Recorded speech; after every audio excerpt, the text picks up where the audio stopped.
Les amis, on se retrouve pour une nouvelle vidéo d'actualité. C'est la troisième en 3 jours avec le début de cette année 2025, donc on a des choses à voir ensemble.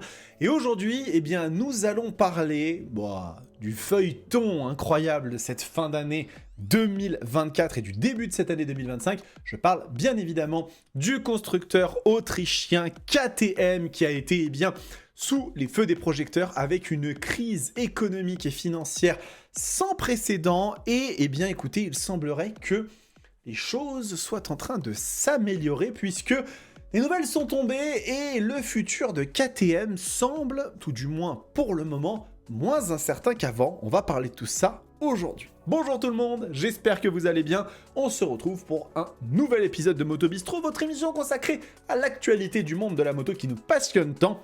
Et nous allons aujourd'hui évoquer effectivement toutes les petites difficultés auxquelles a été soumis KTM depuis un certain temps. On va rebalayer rapidement la question pour celles et ceux d'entre vous qui n'avaient pas l'information. Et très rapidement, écoutez, voilà, commençons bien l'année. Abonnez-vous à la chaîne si ce n'est pas fait, activez votre cloche de notification. Bientôt, on va débarquer sur plusieurs langues, vous allez voir, ça va être incroyable. En anglais, en portugais, en espagnol, en italien, en allemand, ça va être complètement fou. Je vous parlerai de tout ça lorsque les chaînes seront mises en place. Ça devrait arriver incessamment sous peu et je suis très impatient de voir le résultat. Alors, comme vous le savez, KTM est actuellement dans une crise financière sans précédent dans le monde de la moto puisqu'ils doivent 3 milliards d'euros à plus de 1600 créanciers différents. Comme le relais Auto Hebdo il y a de cela quelques semaines, avec un ensemble de procédures judiciaires pour tenter de sortir de la crise financière que traverse le groupe. Et donc, ils ont besoin d'une somme d'argent non négligeable, s'élevant à 3 chiffres en parlant de millions, et en fait, non, c'était un petit peu plus que ça.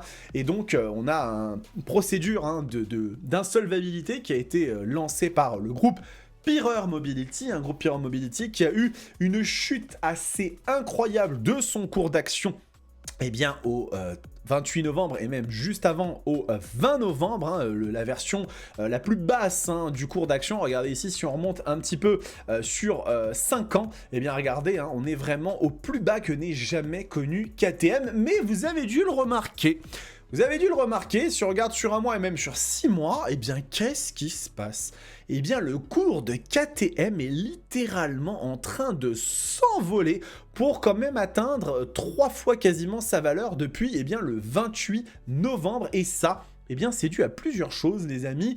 Des nouvelles qui sont assez rassurantes, assez convaincantes.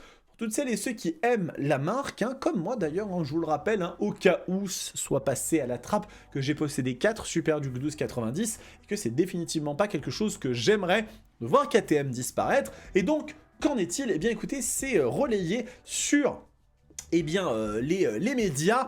Pirer Mobility, la société mère de KTM, fait face à une situation financière délicate et 3 acteurs majeurs se sont manifestés, chacun prêt à investir jusqu'à 750 millions d'euros pour restructurer le groupe. Alors qui sont ces acteurs? Nous avons dans un premier temps Bajaj, bien évidemment le partenaire indien historique de KTM, qui est une option naturelle, déjà détenteur de 37% des parts de Pirer Mobility AG, donc ils sont quand même bien impliqués dans la vie de l'entreprise. Le constructeur indien est un acteur clé pour KTM en Asie et en Afrique. Bajaj serait prêt à injecter jusqu'à 300 millions d'euros en fonds propres. Il revendique un chiffre d'affaires annuel impressionnant de près de 5 milliards d'euros. Une solidité financière qui se vérifie avec 72% de fonds propres, ce n'est pas rien, et c'est une marque qui a une expertise logistique et commerciale dans les marchés émergents où KTM est en forte expansion, et avec son implication existante et ses capacités financières, Bajaj pourrait renforcer son influence tout en consolidant sa relation avec KTM. Bajaj de tout temps, ça a toujours été la pierre angulaire du partenariat de KTM avec les marchés orientaux, Bajaj étant indien.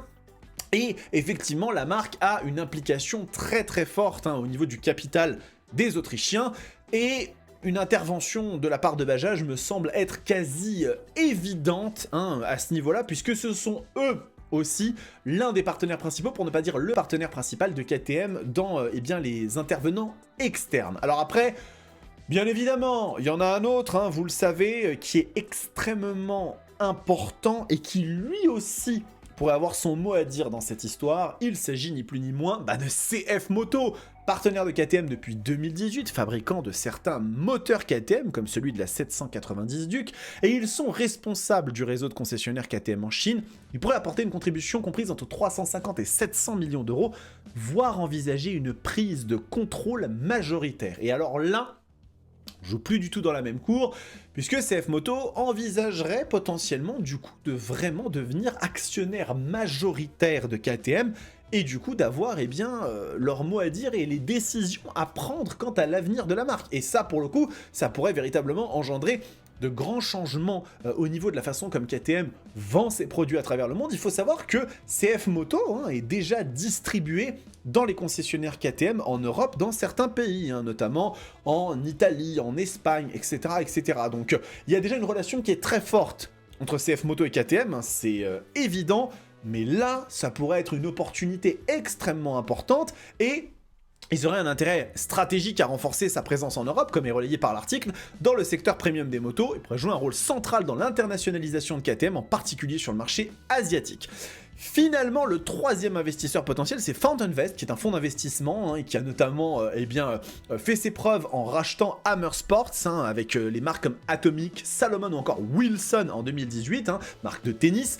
L'enseigne propose une expérience dans les marques de prestige et les biens de consommation et a une capacité à apporter des fonds importants et une expertise dans la restructuration d'entreprises. Donc, comme vous pouvez le voir, nous avons actuellement 3 acteurs principaux qui pourraient se porter garant de l'avenir de KTM dans une certaine mesure. Et pour le coup, CF Moto, moi je vous en avais parlé il y a peu de temps, j'avais fait une vidéo sur pourquoi est-ce que je considérais CF Moto comme potentiellement un des nouveaux géants dans le monde de la moto d'ici 4 à 6 ans. Tout simplement car en fait, CF là pourrait avoir un coup à jouer énorme s'ils ont les coups des franches et qu'ils arrivent à aller chercher cette prise de contrôle majoritaire qui ferait office d'excellent cheval de Troie pour aller potentiellement même répandre des machines CF Moto dans les concessions KTM qui ne le proposent pas encore. En France, c'est le cas, toutes les concessions KTM ne sont pas forcément distributrices de machines CF Moto. Ça, c'est extrêmement intéressant. Il y a un dernier point qu'il faut quand même rappeler, c'est que il y a une personne qui est un peu aux abonnés absents depuis quelques temps, c'est Stéphane Pirer, le PDG du groupe, et regardez ce qui est dit. Speedwell rappelle que les investisseurs doivent soumettre leur offre d'ici mi-janvier 2025 et le rôle futur de Stéphane Pirer, actuel propriétaire majoritaire, reste une question clé.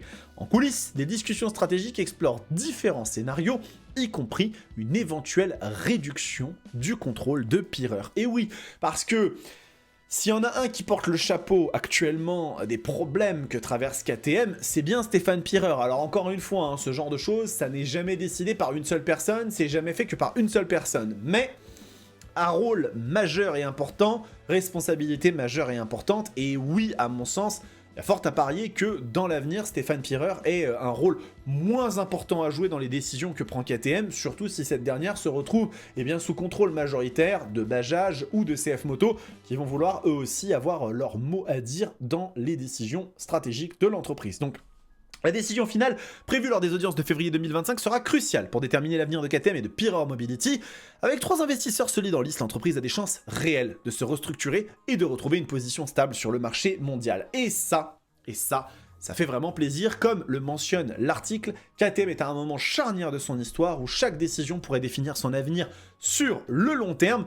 Et pour le coup, moi je souhaite vraiment de tout cœur qu'on puisse continuer à voir des machines KTM dans le futur parce que ce sont des motos extraordinaires, je l'ai toujours dit, actuellement sans doute un peu cher, ce n'est pas le tarif de la nouvelle 1390 2025 qui va me faire dire le contraire. Je pense que KTM doit revoir ses tarifs à la baisse, peut-être qu'avec une prise de contrôle majoritaire de marques chinoises ou indiennes, il peut y avoir une façon de revoir un petit peu les choses dans ce sens-là. En tout cas, tout ce que je souhaite à KTM, c'est de continuer de perdurer, de se remettre de cette situation compliquée, tel le phénix renaître de ses cendres et embrasser une nouvelle ère, une nouvelle page dans son histoire. Nous verrons ce que ça donne. En tout cas, 2025 commence plutôt bien. Et ça fait plaisir. On est arrivé à la fin de cette petite vidéo d'actualité, les amis. J'espère que ça vous a plu. N'hésitez pas à me dire dans les commentaires ce que vous en avez pensé.